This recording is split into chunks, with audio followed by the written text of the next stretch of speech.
اندازہ، میں نے یہ نہیں کہا مقام جاننا ہے، اندازہ اگر لگانا ہے تو بس اسی بات سے لگا لو، رب تعالیٰ آخری بات، اذانیں ہو رہی، اتنی بات بس کر کے اجازت چاہوں گا، بس آخری بات، معراج کیفیت بھی ہے، معراج معجزہ بھی ہے، معراج محبت بھی ہے، معراج پیار بھی ہے، معراج دو حقیقتوں کا ایک نام بھی ہے، معراج دو کمانوں کو ایک کر کے اتحاد نبوت و توحید کا بھی نام ہے۔ بس آخری بات کر کے اتنی سی اجازت چاہوں گا، اندازہ اگر لگانا ہے تو اسی بات سے لگا لو، حضور کی معراج تفسیر نعیمی جلد نمبر 15 سپارہ نمبر 15 پڑھ کر دیکھ لو، حکیم الامت لکھتے ہیں رسول اللہ کو 34 معراج ہوئے۔ کتنی معراج ہوئے؟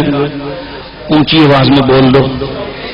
ثبوت میں نے حوالے سے بات کی ہے، ثبوت جا کے تلاش کرو، نہیں ملے گا تو مجھے تھانے میں دے دینا، 1 لاکھ روپے جرمانہ لگا دینا اور مجھے مار دینا، میرا خون معاف کر، معاف ہے، مار دینا، حوالہ دے رہا ہوں، دھڑک کے بولو، اونچی آواز سے بولو، کتنی معراج ہوئی؟ وہ لکھتے ہیں 34 معراج ہوئی، 11 بار معراج حضور علیہ الصلوۃ والسلام کو اعلان نبوت سے پہلے ہوئی، 11 بار اعلان نبوت کے بعد ہوئی، 11 بار حضور کو مدینے میں ہوئی، 1 بار وہاں بلا کر ہوئی۔ یہ 1 بار جو وہاں بلا کر ہوئی، اسی نے بتا دیا کہ بلایا 1 بار تھا، خود 33 مرتبہ آیا تھا۔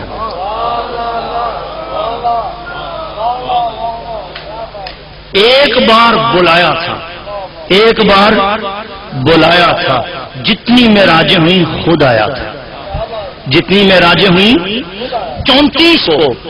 حضرت حکیم الامت مفتی احمد یار خان نعیمی گجراتی رحمۃ اللہ علیہ کی تفسیر صبح دیکھ لے، مارکیٹ میں ملتی، اردو زبان میں، مشکل زبان میں نہیں ہے، 15واں سپارہ دیکھ لو، ضیاء القرآن داتا صاحب کے کتب خانوں کے پاس ضیاء القرآن کتب خانے سے ملتی ہے، مکتبہ حمدیہ سے ملتی ہے، مکتبہ الغزالی سے ملتی ہے، مکتبۃ المدینہ سے ملتی ہے، پڑھ لو جا کر 15واں سپارہ 15ویں جلد، اس کے اندر لکھا ہوا ہے معراج مصطفیٰ 34 بار ہوئی، رسول اللہ کو 1 بار عرشوں پر بلایا، عرشوں والا خود 33 بار وہاں آیا۔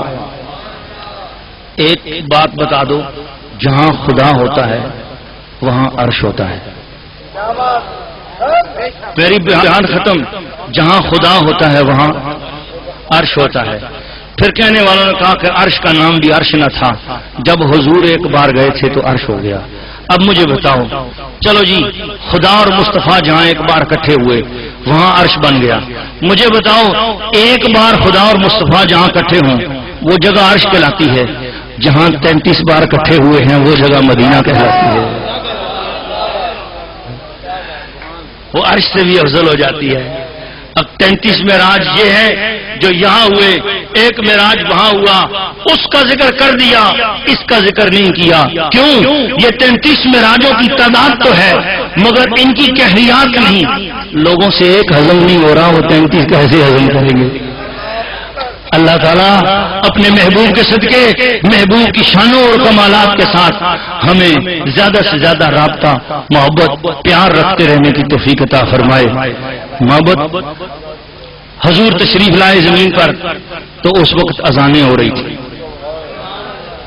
حضور بہت ساری روایات ہیں، کسی روایت میں یوں بھی آتا ہے کہ حضور آدھی رات کو تشریف لائے، حضور فرماتے پھر میں سو گیا، پھر میں اٹھا، میں نے تہجد پڑھی، اس کے بعد پھر جو ہے نا حرم میں آیا، فجر پڑھی، بہت سی روایات ہیں۔ چلو اذان والی روایت ہم بیان کرتے، حضور آئے اور اذان ہو رہی تھی، اذان ہو رہی تھی، اور اذان کہاں ہو رہی تھی؟ ابھی تو نماز لے کر اوپر سے آ رہے ہیں، اذان کون دے رہا تھا؟ اذان کون دے رہا تھا؟ اب بہت ساری روایات، بہت ساری باتیں ہیں، بہت ساری روایات ہیں۔ حضور نماز لینے گئے، نیچے پہلے پڑھا کر گئے، اوپر گئے نماز بعد میں ملی، پہلے نیچے انبیاء کو پڑھا کر گئے، ملی بعد میں تھی، تو پڑھانے کا طریقہ کیسے آیا تھا؟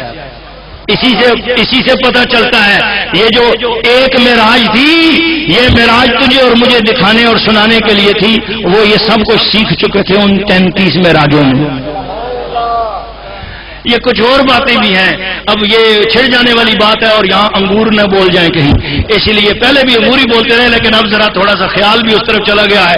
تب رکتے ہوئے بس اتنی بات کروں، اذان ہو رہی تھی اور میرے آقا صلی اللہ تعالی علیہ وسلم نے جب مکہ فتح فرمایا تب بھی حضور نے حضرت بلال سے فرمایا بلال کعبے کی چھت پہ چڑھ جاؤ اور اذان دو.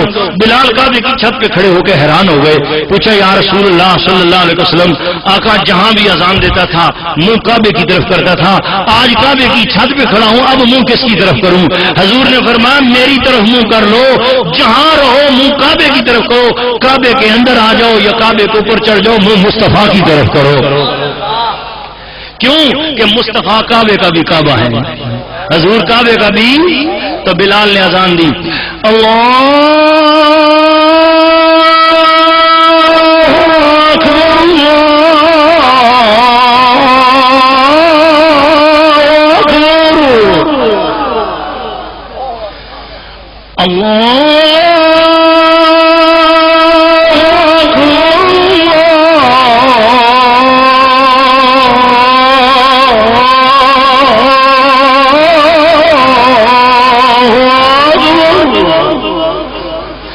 أشهد أن لا إله إلا الله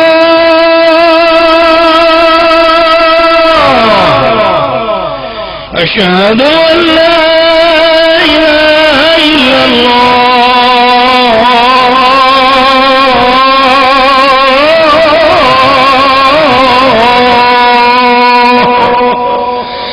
أشهد أن محمد رسول الله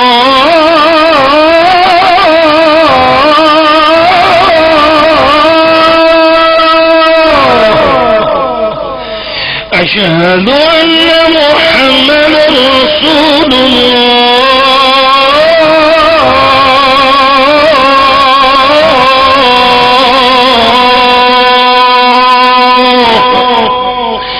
حي على الصلاة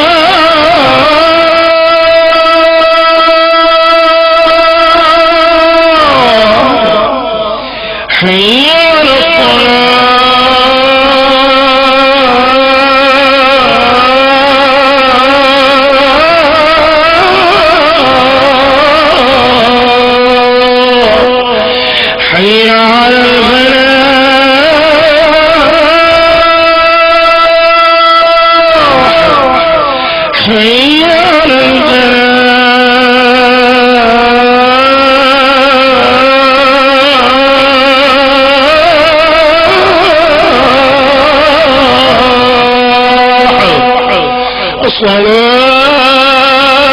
الصلاة خير من النوم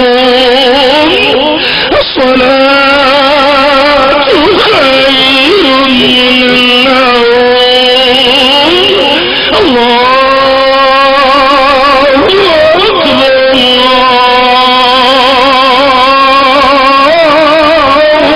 أكبر الله أكبر لا